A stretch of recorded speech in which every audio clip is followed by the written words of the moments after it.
Hai, selamat pagi teman-temannya Velin. Hari ini aku itu rencananya teman-teman mau bikin berbagai resep yang menurut aku bakal aku twist sedikit gitu ya.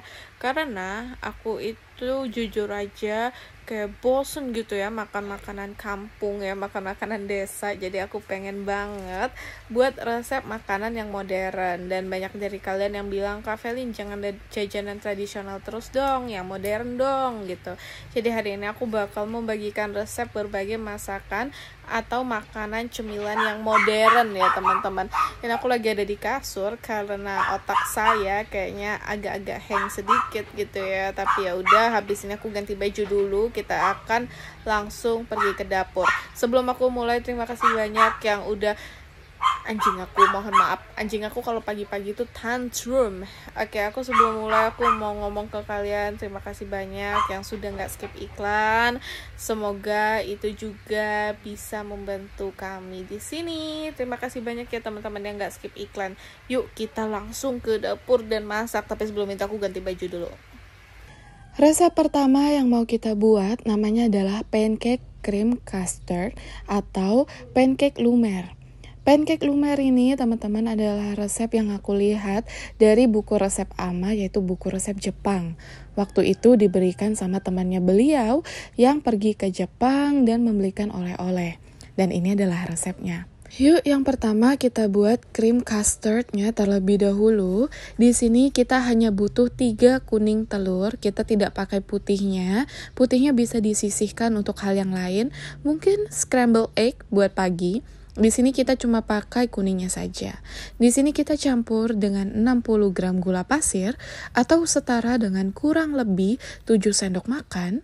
Kita aduk sampai adonannya itu berbentuk putih ya teman-teman. Bukan berbentuk, berwarna Velin. Berwarna putih. Kalau sudah putih kita campurkan dengan 20 gram tepung maizena. Selanjutnya kita siapkan susu. Untuk susu aku pakai susu UHT.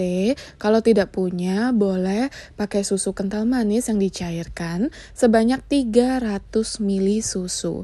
Susunya di sini aku akan masak dengan vanilla extract secukupnya saja. Kalau mau pakai perisa warna lain atau rasa lain boleh. Kita masak sampai bagian pinggir-pinggirnya ada bubble seperti ini. Tidak boleh sampai terlalu mendidih. Pokoknya sampai shimmer aja. Bukan shimmer baju lebaran ya, shimmer guys. Nah kalau sudah, boleh dimasukkan ke dalam adonan kuning telur yang tadi sudah kita buat. Kita kocok sampai teraduk rata, lalu kita kembalikan lagi ke panci. Masak di api sedang cenderung kecil, tidak boleh besar-besar. Sambil terus diaduk, kita masak sampai dia berbentuk seperti cream custard. Untuk custard sendiri teman-teman, ketika dia nanti dingin akan lebih mengeras dan lebih kental lagi. Jadi sebisa mungkin kalau misalnya cream custard kalian sudah dirasa tidak ada lagi sisa-sisa susu, maka boleh langsung diangkat. Tidak perlu tunggu sampai terlalu kental. Karena nanti kalau terlalu kental seperti adonan kue sus. Sekarang cream custardnya akan aku dinginkan terlebih dahulu di mangkok yang berbeda. Kalau sudah lumayan dingin, baru aku masukkan ke dalam plastik gula. Gunanya, karena cream custard itu kalau ditaruh begitu saja, dia akan membentuk seperti lapisan kulit bagian atasnya. Yang ketika diaduk, lapisan kulit itu akan menggumpal. Jadinya jelek banget untuk custardnya, jadinya kurang smooth. Alhasil, harus kalian saring kembali custardnya, itu buang-buang tenaga. Jadi ada baiknya dari awal, kalau sudah dirasa agak dingin, boleh langsung dimasukkan ke dalam plastik gula untuk membuat piping bag. Lanjut kita bikin pancake-nya. Untuk adonan pancake di sini aku pakai 2 butir telur yang aku masukkan dengan 30 gram gula pasir, garam seikhlasnya. Lalu kita kocok terlebih dahulu agar telur dan juga gula pasirnya bisa larut. Selanjutnya lalu kita masukkan dengan susu. Untuk susu di sini aku pakai susu UHT. Kalau tidak punya boleh pakai susu kental manis yang dicampur air sebanyak 200 ml. Aduk-aduk, kocok-kocok lagi sebelum kita masukkan per tepung-tepungan. Untuk tepung di sini kita pakai 180 gram tepung terigu, diikuti dengan 3 gram baking powder. Kita aduk terlebih dahulu agar tepungnya tidak menggumpal. Awalnya memang terlihat tidak meyakinkan, tapi kalau terus dikocok, dia akan seperti ini, lembut dengan sendirinya. Terakhir kita masukkan 30 ml minyak goreng, minyak sayur juga boleh. Teman-teman, kalau ada resep yang mengandung minyak perminyakan seperti ini, atau yang mengandung margarin yang dilelehkan, itu harus dimasukkan paling terakhir. Tidak boleh dimasukkan di awal. Di sini aku pakai cetakan seperti ini cetakan Hakashima, punyanya Ama. Sebenarnya ini adalah cetakan kue lumpur. Tapi kalau tidak punya, kalian boleh pakai ring mold, teman-teman. Kalau kalian punya ring donat yang stainless, kalian boleh pakai, langsung taruh di atas teflon. Kak Velin, kalau aku nggak punya itu juga gimana, Kak Velin? Kalian boleh bikin seperti pancake biasa. Adonan ini juga bisa untuk pancake biasa kok, teman-teman. Jadi jangan khawatir. Untuk kalian yang punya ring mold atau punya seperti ini, panci Hakashima, kalian boleh masukkan setengah saja dari tinggi ring mold atau dari tinggi pancinya. Karena alasannya kalau terlalu tinggi juga jelek, makannya sulit. Masaknya sebentar saja dalam keadaan tertutup dan api kecil, kurang lebih 5-6 menit. Kalau dirasa bagian atasnya sudah agak-agak semi-semi mateng gitu ya teman-teman, tapi masih basah, itu harus langsung diberikan custardnya. Krim custardnya di sini aku taruhnya agak banyak supaya lebih enak gitu. Sengaja kita taruh di dalam adonan yang masih basah agar nanti adonannya mengikat dengan custardnya dan lengket dengan sempurna. Jadi bentuknya nanti tidak hanya seperti sandwich yang bisa dibelah-belah, tapi lebih kokoh aja gitu ketika dimakan. Tinggal ditumpuk aja dengan adonan yang lain. Kalau sudah bentuknya seperti sandwich seperti ini, kalian boleh bolak-balik. Jadi boleh dimasak lagi sampai adonan pancake-nya tadi itu tidak berwarna pucat. Jadi ada sedikit warna-warna kecoklatan, biar cantik aja gitu. Dan juga custard di dalamnya bisa lebih meleleh dengan sempurna. Kalau sudah selesai boleh langsung diangkat.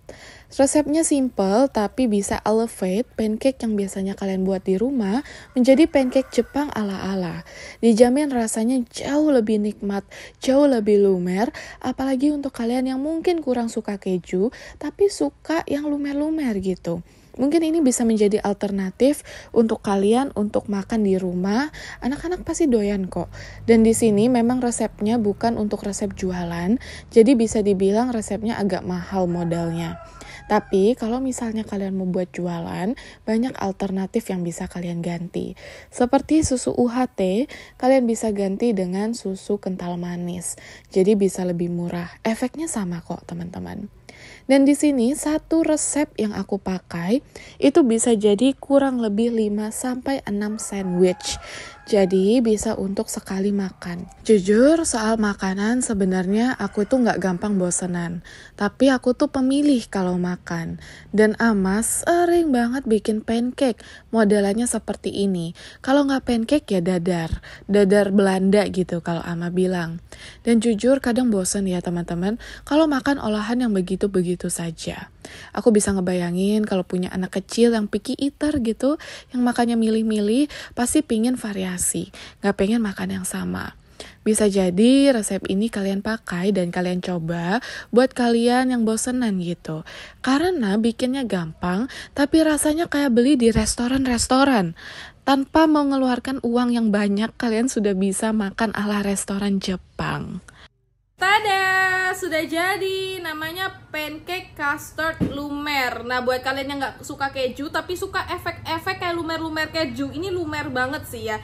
Yuk kita coba. Kayaknya aku mau coba yang ini nih, yang lumer. Yuk.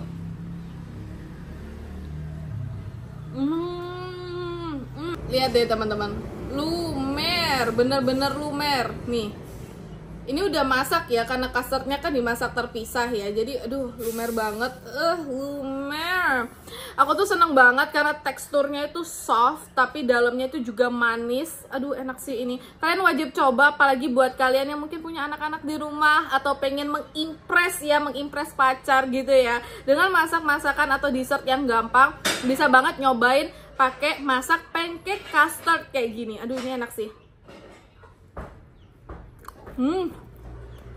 Lumer. Video aku yang lama sempat viral di mana banyak orang yang kecewa dengan harga roti 1000 yang katanya terlalu mahal karena selai yang kita gunakan bukan dari buah asli. Teman-teman, kita itu tinggalnya di desa. Mungkin kalau kita tinggalnya di kota, ada kemungkinan kita bisa mencampurkan rasio buah-buahan ke dalam selai kita. Tapi untuk harga 1000, jujur tidak memungkinkan buat kita buat naruh selai buah asli.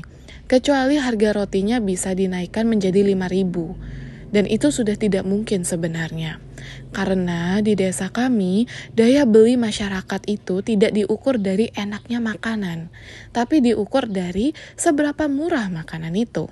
Semakin murah, meskipun tidak terlalu enak, pasti banyak yang beli. Sebaliknya juga, kalau misalnya harganya mahal, tapi rasanya enak banget, udah pasti nggak ada yang beli.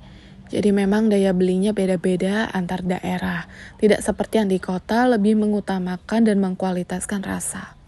Di sini, Ama sekali bikin selai itu bisa untuk 100 roti. Jadi bisa dibilang 2 hari sekali Ama bikin selai. Kalau permintaan roti lagi banyak-banyaknya, bisa setiap hari Ama bikin selai yang baru. Karena di sini Ama tidak mau menyimpan selai terlalu lama karena nanti kualitasnya tidak enak. Di sini selai kami memakai susu kental manis, jadi rasanya lebih gurih. Ada beberapa selai malah memakai santan, jadi rasanya jauh lebih gurih lagi. Itu kenapa teman-teman kita kalau bikin selai itu rasanya macam-macam. Supaya pembeli juga tidak bosan. Yang orange ini kalian selalu bilang kalau ini adalah rasanya mangga. Ini sebenarnya rasa orange crust atau rasa jeruk tapi yang crust. Hai teman-teman, seharusnya aku tuh habis ini mau bikin resep lagi, tapi aku barusan dapat kabar dari saudaranya Ama kalau saudaranya Ama itu meninggal. Jadi itu kenapa aku OOTD-nya hitam semua baju aku hari ini, karena aku harus pergi, kayaknya kita harus langgar 2 desa buat nemuin saudara Ama yang udah meninggal. Jadi yuk teman-teman, ini aku udah bersiap-siap, aku tinggal bawa tas aja yang ada di bawah sana, terus kita lanjut untuk pergi. Karena biar kalian bisa lihat juga ya kalau meninggal di desa itu acaranya seperti apa, karena biasanya emang dibikinin acara gitu. So let's go. Kalau kamu makan tuh kalau kau pegang taruh di tangan. Ini halia teman-teman, jahe. Kenapa Ama harus makan ini tadi? Bawa ini supaya jangan ciong. Jangan ciong. Oh ciong itu ini apa namanya, sial loh. Jangan kena kita. Jangan sial, kalau mau ke orang mati harus minum ini. Bukan minum. Makan ini kah? Bawa saja. Oh, Ama tidak makan nih. Kalau mau makan makan, kalau mau bawa, kalau mau pulang kita buang. Oh. Tidak. Ini adalah halia jahe. Ini Ama mau bawa supaya nanti kita menolak bala sial-sial yang mungkin ada nanti di sana. Apa orang mati itu? Ada yang kena begitu. Yang orang Cina bilang langsung sakit begitu pulang dari orang meninggal. HP. Potong lagi. Oke, jadi bawa satu. Diana satu. Tidak bau ini, kan tidak makan nih. Jangan makan. Oh, kan juga ini. Hanya taruh saya di sini nih. Taruh. Oke. Yang penting pegang Ama. Punya banyak Ama bawa. Asal ingat pulang kamu buang. Oh, oke. Di sini teman-teman bawa tepung terigu, tapi biasanya juga bawa beras 1 karung gitu ya. Ini 25 kilo 1 sak. Ini sengaja kita bawa buat orang meninggal. Jadi mereka bisa bikin kue lah, bisa bikin apa. Jadi itu kita mau kasih taruh di dalam sana nanti. Gula boleh, minyak goreng boleh, terserah. Jadi ini kayak seserahan dari kita gitu ya, pihak keluarga. Yuk kita masuk ke dalam. Kita sudah mau berangkat habis ini. Itu kenapa kita harus cepat-cepat, karena tadi kita menunggu satu personil yang tidak datang-datang, tapi sekarang personilnya sudah datang. Jadi kita harus cepat-cepat berangkat karena ini perjalanannya lama banget, 2 jam mungkin ada. Iya. Semua orang pegangan tangan memang. Karena kanan kiri ini setir ini, lihat. Semua ini pegangan tangan.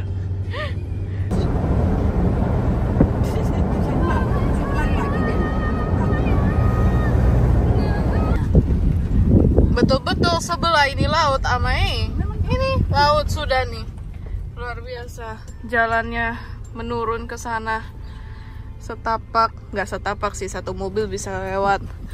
Tapi ini sebelah betul-betul laut. Emang di laut, di pinggir laut, di rumah. Di pinggir laut dia punya rumah. Mana ini yang rumah meninggal ini? Kita udah sampai teman-teman. Lokasinya ini ada di pesisir pantai banget. Jadi ini ada rumah bukan rumah pohon ya, ini rumah panggung juga. Kondisinya kayak gini. Ini langsung kuburan ini 2 ini. Berapa ini? Mungkin nanti dikuburnya di sana juga. Nah ini nih langsung kita ke sana karena Ama ke sana. Sepertinya acaranya di daerah sana juga. Kita tinggal cari di mana Terop meninggal. Nah ini kita juga sudah ada bawa gula 3 kilo mungkin itu. Dan di sini nih langsung laut. Seperti yang aku bilang, kalau kalian lihat Ama jalan tuh sebelah langsung laut. Udah nggak ada jalan lagi ke sana. Jalannya ikut pesisir banget. Dan rumah-rumah di pinggir laut itu seperti ini teman-teman. Di sini nggak ada sinyal sama sekali. Luar biasa. Tadi aku berusaha bales chat di WA, centang aja enggak gitu ya. Nah ini rumahnya kalau di pesisir pantai. Panas banget. Nggak salah kalau orang di sini semuanya ini ya, kulitnya gelap-gelap karena panasnya luar biasa di sini. Hati-hati ya, Ma, licin nih. Sabar. Kak Ii mau lewat mana sudah? Lewat kayu. Lewat kayu tuh. Lewat kayu. Sepatu nih. Pegang Ama dulu. Ya, oke. Ama bisa lewat air. Lewat air tuh, Ama. Nah. Mohon maaf sekali ya teman-teman, dari sini aku harus lanjut voice over. Alasannya nih, karena rumah duka ini adalah bukan rumah keluarga rapat kami. Jadi kurang etikal sepertinya kalau aku tiba-tiba ngevlog, tiba-tiba ngobrol tentang acara pemakaman. Tapi sebisa mungkin aku menunjukkan ke kalian dan melihatkan ke kalian bagaimana sih pemakaman ini itu ala Islam ya teman-teman, kalau di desa kecil. Seperti yang kalian tahu, Ama itu asli Selayar. Tapi pemakaman ini itu adalah pemakaman orang Bugis. Dan kalian pasti mikir, agamanya Katolik tapi banyak sekali keluarga yang Islam, Kak. Ama saya dulunya Islam, teman-teman. Bahkan adik-adik di rumah itu juga banyak yang Islam. Jadi jangan heran kenapa keluarga kami masih banyak sekali yang Islam. Bisa dibilang lebih banyak Islam daripada yang Katolik. Apalagi dari keluarganya Ama. Masih rapat sekali dengan orang-orang Muslim. Yang meninggal ini adalah sepupu iparnya Ama, lumayan jauh ya sebenarnya. Nah, meninggalnya tadi pagi lumayan subuh sebenarnya. Itu kenapa ketika kami datang, jenazahnya masih ada di depan sana. Masih tertutup sama kain biasa. Begitu juga banyak orang-orang yang ada di dalam, yaitu keluarga rapat. Nah, teman-teman, kalau di tradisi di sini, dan juga mungkin tradisi di tempat kalian ya, berbeda dengan orang Katolik atau Kristen yang bisa menunggu jasad dimakamkan 3-5 hari. Kalau untuk Islam di sini itu wajib dimakamkan secepatnya. Kalau misalnya meninggalnya malam, besok pagi, siang itu sudah harus dimakamkan. Seperti sekarang. Nah, untuk proses pemakamannya sendiri, setelah itu akan dimandikan. Karena yang meninggal perempuan, maka yang memandikan wajib perempuan. Tidak boleh laki-laki. Begitu juga yang memasangkan kain kafan wajib perempuan dan tidak boleh dilihat laki-laki. Tapi ketika kain kafan sudah terpasang dan digotong ke kereta itu wajib laki-laki. Pokoknya sesuai gendernya masing-masing. Kalau yang meninggal itu laki-laki, maka yang memandikan dan memasangkan kain kafan wajib laki-laki. Sekarang jasadnya dibawa ke masjid, setelah itu lanjut dikubur. Kita tidak bisa ikut karena memang kuburannya lumayan jauh dan mendaki. Kita, apalagi Ama, tidak bisa naik. Selagi menunggu kita di rumah duka dihidangkan makanan. Biasanya yang simpel-simpel aja, karena memang fokusnya untuk berduka. Jadi orang-orang atau keluarga-keluarga yang lain tugasnya masak, seperti memasakkan makanan ini. Hari ini kita makan pukis, lalu siangnya kami dihidangkan makanan ala kadarnya. Ya sekali lagi karena fokusnya berduka. Biasanya kalau misalnya sudah 2-3 hari setelah berduka, baru tuh makanannya mulai variatif. Ada berbagai kue-kuean, masakan dan sebagainya. Tapi karena ini hari H berduka, maka makanan yang disediakan juga seala kadarnya. Namanya juga berduka kan tidak di planning ya teman-teman, tidak ada yang tahu. Dan jujur yang meninggal ini usianya masih dibilang muda, yaitu 50 tahunan. Umurnya lebih muda daripada mama aku, daripada ibu aku sendiri. Itu kenapa sebenarnya pergi ke acara duka seperti ini mengingatkan aku sebagai manusia untuk selalu bersyukur, rendah hati, berbuat baik kepada sekitar, dan berusaha tidak menyakiti orang lain dalam keadaan sadar maupun tidak sadar. Karena hidup itu singkat, kayak kita tidak pernah tahu kapan kita dipanggil. Tapi selama kita di dunia, kita harus bisa menjaga diri, menjadi baik, berkat untuk orang lain, dan yang paling penting tidak menyakiti orang lain.